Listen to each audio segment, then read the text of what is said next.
সত্যের পথে আসেন। সত্য ভেরি সিম্পল। নবী সাল্লাল্লাহু আলাইহি ওয়াসাল্লামও দেখেন শেষ নবী, আমার মনে হয় পৃথিবীর সবচেয়ে সিম্পল ব্যক্তি ছিলেন আমার আপনার নবী মুহাম্মদ রাসূলুল্লাহ সাল্লাল্লাহু আলাইহি ওয়াসাল্লাম। কিরকম সাদাসিধা জীবনযাপন করেছেন, শুধু পানি খেয়ে আর খেজুর খেয়ে কত দিনের পর দিন কাটিয়েছেন। যেখানে তার যুগে রাজপ্রাসাদে পৃথিবীর রাজারা বাদশারা থাকতো, সেখানে তার প্রাসাদটা ছিল আমাদের কুঁড়ে ঘরের মতো।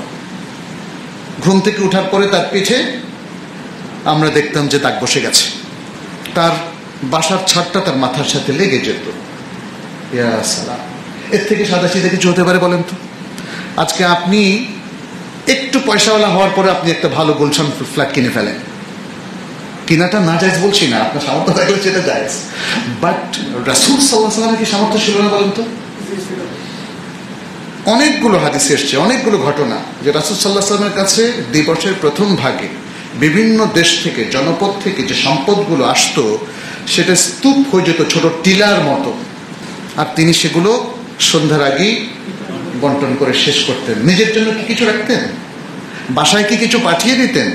সুবহানাল্লাহ। আজকাল তো যে বন্টনকারী সে দেখবেন যে আগে নিজের আখের গোছা। রাসূল সাল্লাল্লাহু আলাইহি ওয়াসাল্লামের সাথে সাদা, তার চেয়ে সাদাসিধা জীবনকে যাপন করেননি। পৃথিবীর সবচেয়ে সুখী মানুষ কি রাসূলুল্লাহ সাল্লাল্লাহু আলাইহি ওয়াসাল্লাম ছিলেন না? পৃথিবীর সবচেয়ে মুত্তাকি কি রাসূল সাল্লাল্লাহু আলাইহি ওয়াসাল্লাম ছিলেন না? পৃথিবীর সবচেয়ে বেশি ইমানদার ব্যক্তি কি রাসূল সাল্লাল্লাহু আলাইহি ওয়াসাল্লাম ছিলেন না? তাহলে বুঝতে হবে তার আদর্শই শ্রেষ্ঠ আদর্শ। অতএব সাদাসিধা জীবনযাপন করুন, বাসার মধ্যেও সাদাসিধা রাখুন, সবকিছু সিম্পল, ভেরি সিম্পল। অনেক দামি শোপিস রাখবেন না। শোপিস যদি রাখার খুব শখ হয় তাহলে কিতাব রাখুন, লাইব্রেরি যার মধ্যে নলেজ আছে। নলেজের সাথে বসবাস করুন। নলেজ আপনাকে হকের কাছে পৌঁছে দেবে। নলেজ আপনাকে রাসূল সাল্লাল্লাহু আলাইহি ওয়াসাল্লামের জীবনীর জ্ঞান দান করবে, রাসূল সাল্লাল্লাহু আলাইহি ওয়াসাল্লামের সুন্নাহর জ্ঞান দান করবে।